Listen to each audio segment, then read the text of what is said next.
I'm Mike Wessler. I'm the Communications Director at the Prison Policy Initiative. And I'm joined today by Wendy Sawyer, who's our Research Director and the lead author on the Mass Incarceration, the Whole Pie 2025 report that we released earlier this week. We appreciate you all joining us today. Wendy's going to chat a little bit about what's in the report, some of the things that you all should take away from it, some of the important aspects of the report. And we'll also take some questions from you all. So again, if you have questions, hit the little button at the bottom with a question mark in there, drop your question in there, and we'll take them periodically throughout this. So we'll get started. Wendy, what do you think are the big findings from this year's Whole Pie report? What do people need to know? What are the trends in the data? And kind of what stands out to you? Okay. Yeah, well, first of all, biggest picture, the use of confinement in local and state and federal governments is up. It's increased since the last time we did this report. So we now have about 2 million people behind bars in the US. That's through various systems. And in terms of trends, I'm glad you asked. We added a trends section this year to the report because we noticed that people try and compare year to year. So we made that easier. So in terms of trends, I was looking at sort of what happened year to year and also what's been happening since the start of the pandemic, because we saw those huge drops in the beginning of the pandemic in all kinds of incarcerated populations, and we've been watching them tick back up since then. So broadly, since last year, jail populations, which are local city and county jails, those have grown by about 2%, which is like 12,000 people. It's pretty significant. And in terms of like the pandemic, they've largely bounced back, especially that pretrial population is almost where it was before the pandemic. And then in terms of state prison populations, we've seen quite a bit of growth, about 2.5% in state prisons nationwide in the last year. And it was similar the year before, which means that collectively states have added about 50,000 people to state prisons in the last 2 years. So that's sort of undone about a quarter of the decarceration that we saw in that early pandemic. That's not to say that all states are doing the same thing. We're seeing some states going up, continuing to go up, and some states are even above where they were pre-pandemic. So they've got more people behind bars now than they did in 2019. And we have other states where they've continued to sort of drop year over year. So to me, this indicates sort of some states really saw the pandemic as sort of just a nuisance, and they sort of weren't intentionally trying to decarcerate, whereas other states have built on that sort of progress and have continued to sort of limit the unnecessary incarceration. Yeah, so those are broad trends, I would say. I think it's worth actually talking to a little bit about the Prison Policy Initiative has done this report for over 10 years now. You would think that it would be easy to kind of get this information, to understand where people are locked up, why, and all of that information, but it's not. Can you talk a little bit about why we do this report, what kind of it adds to the world? Yeah. I think everybody knows the term mass incarceration and sort of assumes, especially when they see this tidy graph that we've made, that it's easy to get all this information in one place. But actually, we don't have just one system of mass incarceration. We have literally thousands of systems of confinement in this country. It's a big constellation of independent systems from local jails. There are some 3,000 local jail systems. We've got 50 state prison systems, the federal system. We've got immigration detention. We've got jails in Indian country. We've got all kinds of different systems of confinement, and they all collect and publish their data differently. So some of it is compiled by the Bureau of Justice Statistics, which is really, really helpful. But it's, there's data lags, and there's also sort of how do you compare the stuff that we hear from BJS to the stuff that we hear from the juvenile system. And so we put together this report to try to pull together all of that data into one place for folks, because otherwise it would be very, very hard to figure out some basic answers to questions about what's going on with mass incarceration. The data that's collected by these systems is typically collected for their own internal purposes and not collected and published in a way that's meant to help the public understand or help policymakers understand what's going on. In fact, sometimes they have an interest in all of us not knowing what's going on. So in an attempt to make that data more accessible, so that more people can be involved in these conversations about incarceration, we try and pull all of these different data sets together and reconcile them so that we're counting everybody that we can behind bars. Yeah. Okay. Makes a lot of sense. One of the issues that I know a lot of people have talked about over the last year, both in the media as well as certain politicians who we'll talk about a little bit later, they've talked a lot about crime and kind of what they've insinuated that there's a giant crime wave going on in the country. The report talks a little bit about crime there. What can you tell us about what's happening with crime in this country? What's the truth? Yes, thank you for asking. This is the subject that probably makes me nuttiest. So while this report is about incarceration, we can't really talk about incarceration without talking about crime because there's a lot of fear of crime. So every year the FBI is publishing data about crime. The year before, actually they published quarterly data, but they published sort of finalized annual data. And like clockwork, we have media and particularly some right-leaning politicians who try and leverage any increases in those crime rates, no matter how small or how short-lived, to stir up everybody's fears. It's just literal fear-mongering. But the truth is that crime continues to be at historic lows. It's been declining pretty steadily and holding pretty steady for a number of years. It's continuing to fall.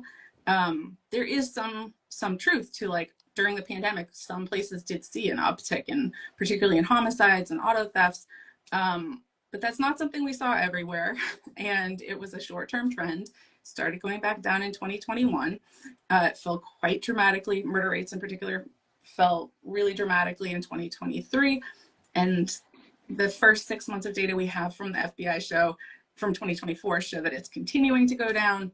So really, and it's not just murder rates, like almost every kind of crime that people care about, those rates are going down. So it's rape, aggravated assault, robbery, larceny, all of this stuff that people talk about and that we're sort of being told is a crisis is all in sort of the downward trend. So when I sort of pulled back to say, like, okay, how does this look historically? I was looking at the index crime rates and frankly, they're the lowest they've been since the early 1960s. But that is not something that we ever hear. Instead, we just hear that there's so much crime and we should be afraid. And I think that really what changes is people's perceptions of crime, and that's largely a function of media and a function of sort of what they're hearing, from politicians who love to throw people under the bus and that sort of thing. While we're on the subject, and I won't belabor the point, is that I would like to say explicitly that there is no sort of crisis of crime being caused by non-US citizens. There are multiple studies that show that non-US citizens don't commit crimes at higher rates than citizens. So anything that you're hearing like that is just more fear-mongering. Truly shocking that a politician would say something that's not true for their own self-interest. It's shocking. I'm shocked. It's shocking. Wow. So talking about myths about crime, one of my favorite sections of this report is we bust 10 of the most common myths about crime and mass incarceration. Every year, this is one of the things that I look most forward to reading what you put in there. I highly recommend folks, if they haven't done so, read this whole section. It's worth it. It's going to absolutely blow your mind in some of these sections. But Wendy, what are some of the myths that you think are worth mentioning to bust for folks as they're watching right now? The ones that drive you nuts that you really want to bust personally right now? Okay.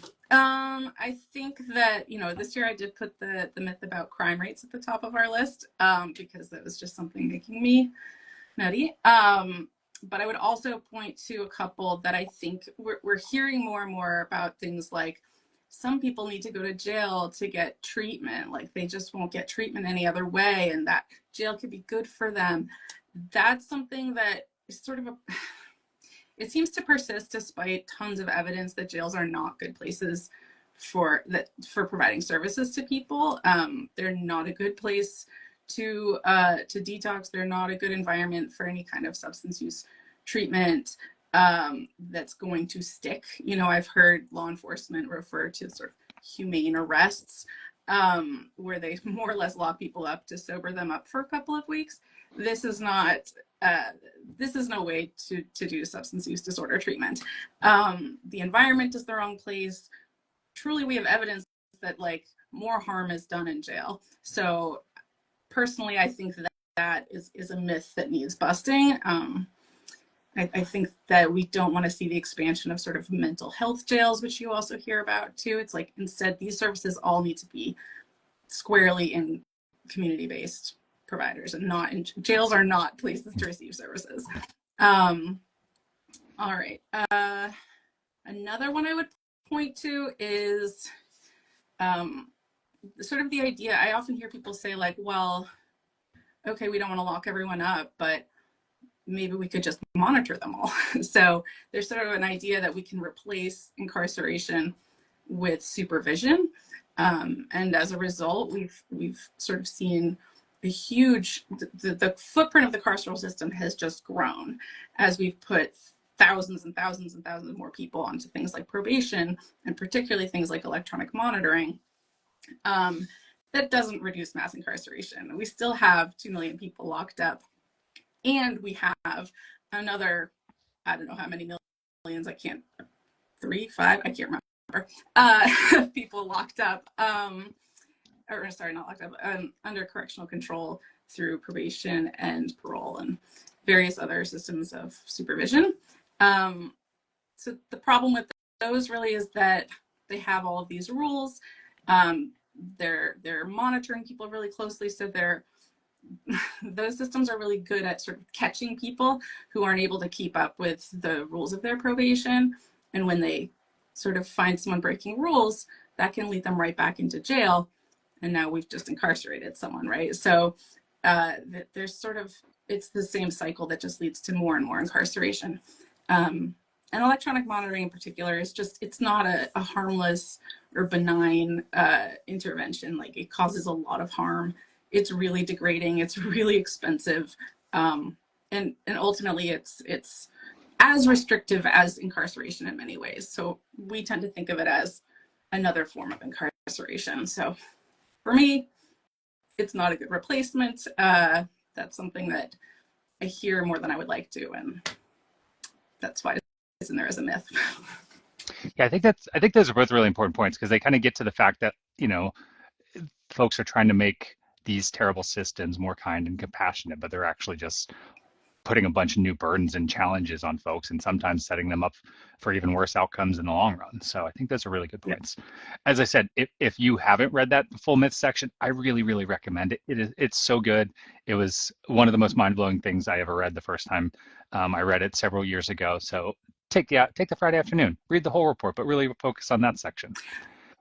Before you move on, I also want to make a little plug for, we write a bit about recidivism in the myth section, which is worth the read, but I also want to make a plug for our advocacy team who's going to be doing a webinar on, I believe, the 19th, and they're going to be talking all about recidivism and the ways in which it is not a very useful measure, and one that we put way too much stock into. So yes, please sign up for that.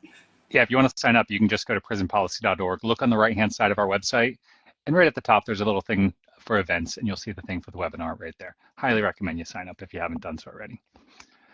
I do want to remind folks, if you have questions, just drop them in, hit the little button down at the bottom that has the question mark, and drop them in there.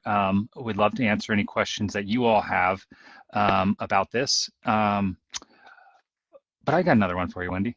I sort of referenced this earlier. Whether you like it or not, you can't have a crime or a conversation about crime and incarceration without talking about Donald Trump.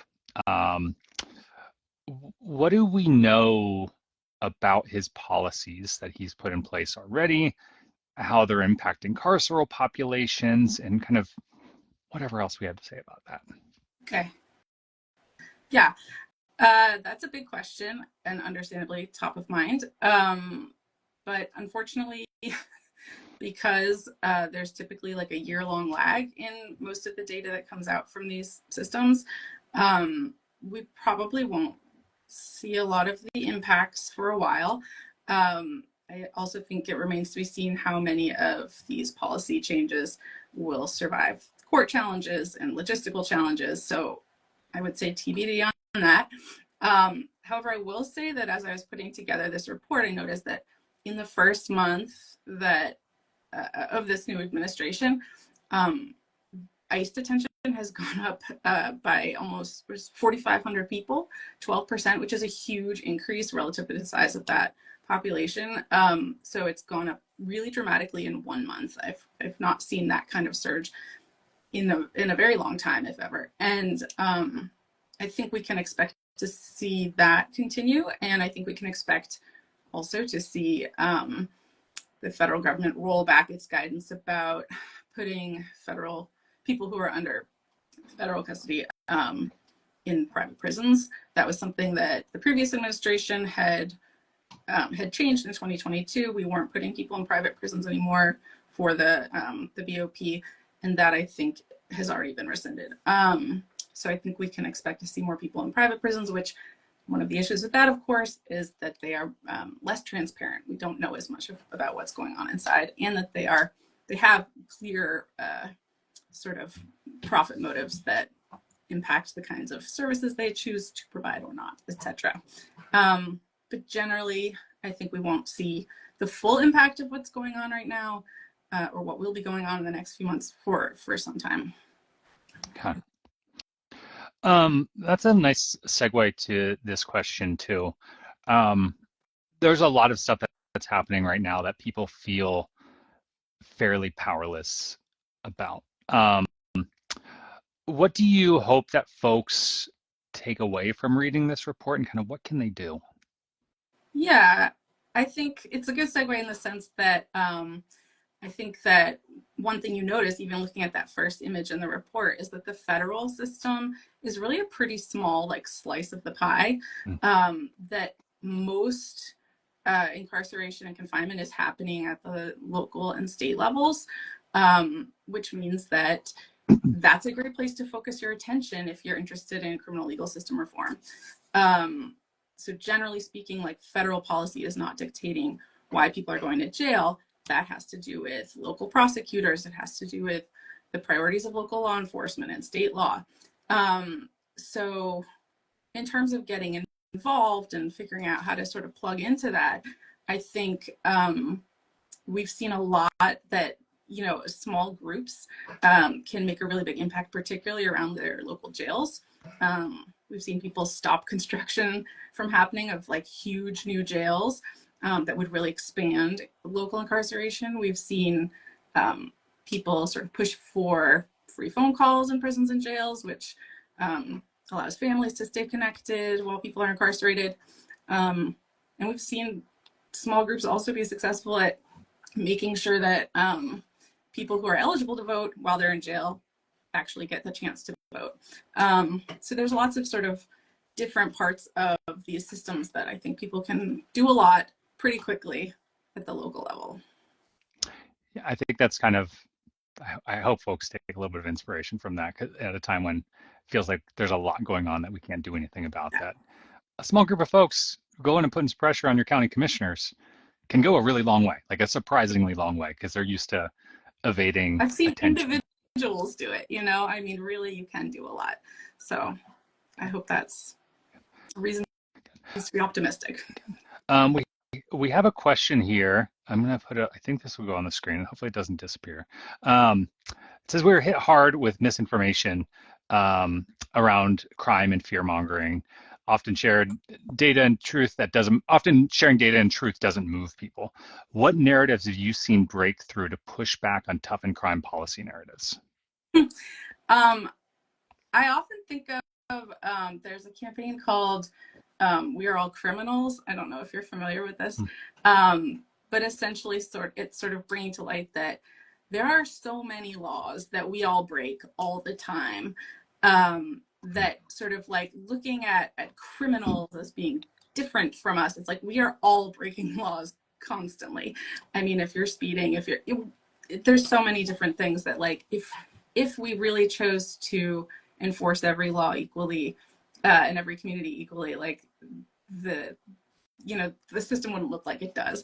So I think sort of getting people to understand that like the people who are criminalized, that's a function of like power dynamics, and that's a function of I guess power dynamics, and sort of like privilege and things like that, as opposed to some people are bad people. I think that's an important thing for people to understand, and can help them sort of go, oh yeah, like I do break the law all the time. Anyway, that's one. I also think one of the things that we try to do at Prison Policy Initiative a lot is to show the ways that even if you don't have a loved one behind bars or a friend or family behind bars, the way that prison systems and carceral systems harm your life too. And the example that always comes to mind to me is during the pandemic, we put out a report about how prisons often had large COVID outbreaks around them and how it kind of made COVID spread more rapidly in communities. And I think that's just perfectly encapsulates how we can all work to make sure folks understand, like when we're locking up 2 million people in this country on any given day, we're all suffering because of that, Yeah, different ways. And there are certain folks who suffer far more, but it's not benefiting any of us to have these policies in place. yeah. Um, let's see. Oh, this is a great question. I'm gonna put any local or state policies that have given you hope or that you're particularly excited about right now. Mm, that's a good question. I will say that the story of policymaking in the last couple of years has been more one of regression. We're seeing a lot of returns of old, sort of failed tough on crime policies that, they didn't work in the 80s and 90s, but they have gained popularity. So there's, oh my gosh, this is from Bridget. I know Bridget. Hi, Bridget. Um, anyway, I think right now we're seeing a lot of focus on just trying to like push back against worse policies coming back, like all this truth in sentencing stuff. And on the other hand, I will say I think that people are becoming aware of how many older people are incarcerated and have been incarcerated for decades, and how silly it is to keep them locked up for in the name of public safety, at least. So I think that like elder parole laws, I think have rightly gotten some support, and I think that's encouraging that people are at least starting to see that like, oh, okay, maybe we don't have to lock all these people up for public safety purposes. So I think I'd like to see that be a much broader effort, but at least we're seeing some understanding of those dynamics. Awesome. Any other questions from folks that are in the audience? That's all the questions I have. And if folks have more for Wendy, she's a wealth of information, and she's happy to answer any questions you have. So we'll give folks another minute or two to see if they have anything. Is there anything else from the report that you want to flag for folks, Wendy, while we wait? No, but I am seeing a comment that someone wishes we had captions. I wonder if it's possible for us to get a transcription of this put up at some point. Yeah, we can look to get a transcription. We'll have a copy of this video, and we can make sure that we take care of that. I apologize for that. That was an oversight on our part, and this is the first Instagram Live we've ever done, so we'll have to look into how to do captions in the future. So I apologize. Okay. I'm seeing no more questions, so we're going to go ahead and wrap it up. Thank you, Wendy, for this great report that you do every year. I know you work really hard on it.